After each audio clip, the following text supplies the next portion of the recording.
con la disminución de aproximadamente el 75% del PIB de Venezuela.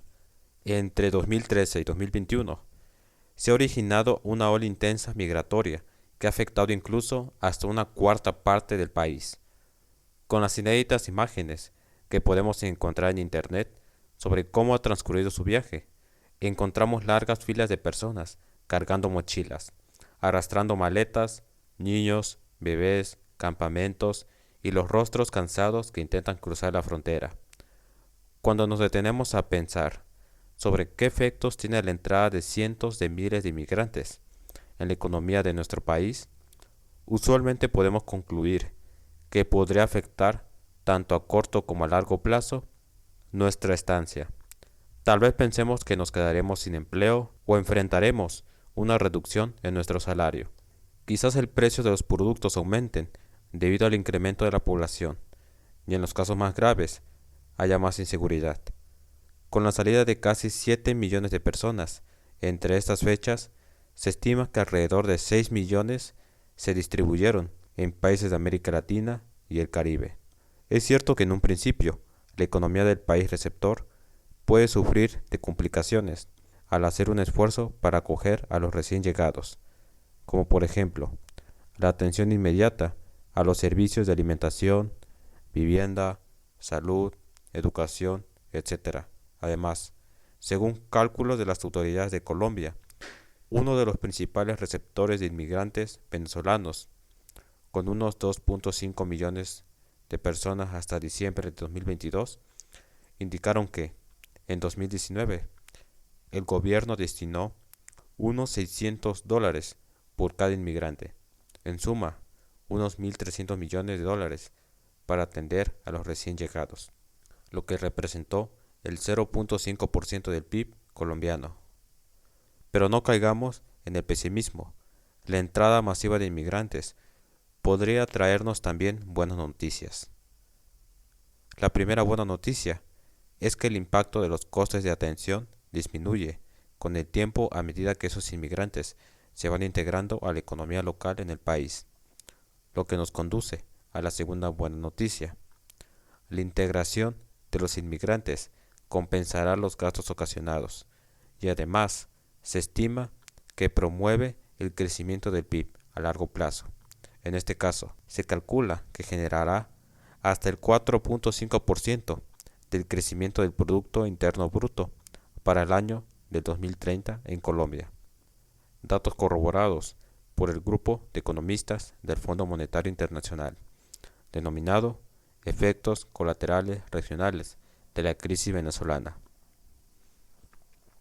Continuando con su investigación, calculan que el gasto aplicado para atender las necesidades de los migrantes oscila entre el 0.1% y el 0.5% del PIB, según el país, y probablemente se repita de 2020 a 2025 respecto al mercado laboral.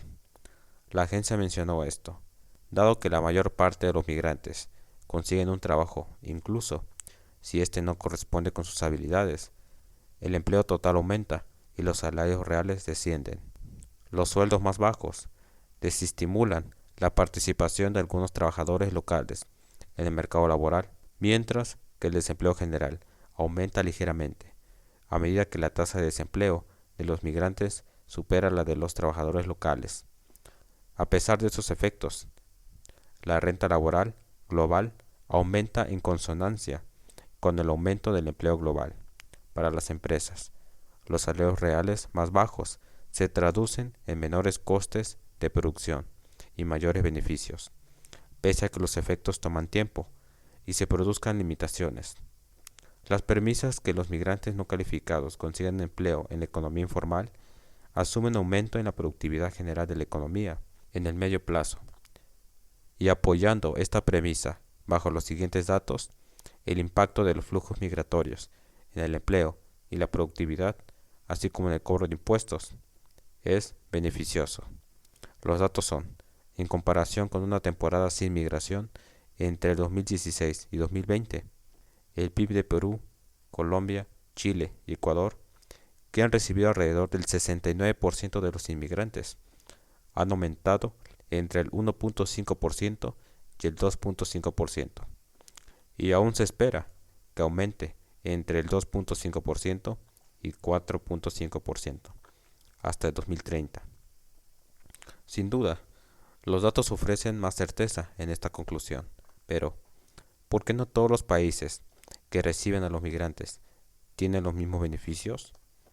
Tal vez sea la cantidad de los flujos migratorios que caen en cada país o la calidad de estos mismos.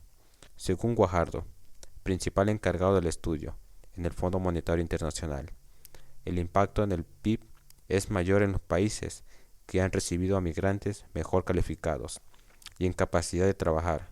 Son quienes han prosperado más, que incluso los que han recibido más. Y según sus estimaciones, para el 2030, el crecimiento del PIB tendrá un mayor impacto en Perú, con hasta el 4.4%, luego Colombia, con el 3.7%, Ecuador, con el 3.5% y Chile, con el 2.6%.